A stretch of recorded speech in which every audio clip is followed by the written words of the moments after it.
Hi everyone, today I will be presenting the psychology behind retail therapy, and specifically the emotions of distress and sadness. I'll be answering the question of how can marketing consultants use the phenomenon of retail therapy to increase sales.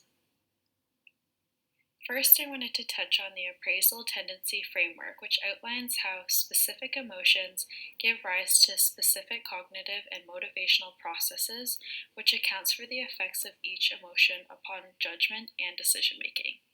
Essentially, this framework shows how people's emotions going into the shopping experience will have effects on the ultimate purchase decision in the consumer decision process.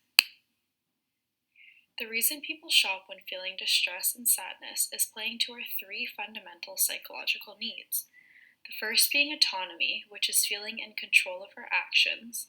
The second is relatedness, feeling that we're doing something to benefit our families. And the last is competence, which is feeling like smart shoppers making the correct decision. These psychological factors are the reasons retail therapy is a response to many different types of personal crises, like the pandemic we're living in now. Next, I'll be taking you through the retail therapy process. First, it starts with an emotion. Researchers noted that many people who are sad or stressed associate it with a perceived deficiency in personal control over one's environment. People who are upset tend to be more impulsive and increase their willingness to pay when they're sad. Further, these people use online shopping as a logical coping mechanism. They're able to control where they go and what they purchase. In a time when they feel they can't do anything about their circumstances, people turn to shopping to exercise autonomy. According to a survey in 2013, nearly 1 in 3 Americans turn to retail therapy to deal with stress as a distraction. Finally, once the purchase is made, consumers feel an instant gratification. You buy something new and it makes you feel good temporarily. Shopping floods the brain with dopamine, which is the same chemical released through some drugs that increase pleasure and gives us an overall sense of well-being. Another study showed that retail therapy makes people happier immediately and fights lingering sadness or stress. So from researching the psychology behind retail therapy, I was wondering how marketers can use this phenomenon to their advantage.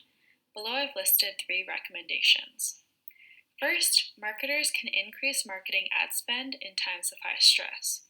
For students, this could be final season, and for adults, this could be tax season. Marketers could create a promotion for tax day and call it "Not a holiday, but it should be." And for everyone, there are seasonal changes. For example, here in Canada, it snows a lot in the winter, and some people have seasonal depression.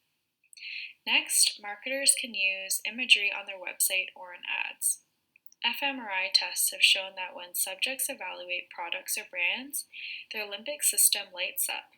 This is where feelings, memory, and value judgments originate. Meanwhile, the left side, which includes data processing and analysis centers, are unstimulated, meaning most of the purchase decision people make are emotional and not practical. Marketers can use this information and shape the decision-making process for online shopping, for example, using positive imagery or adding humor to spark a positive emotion.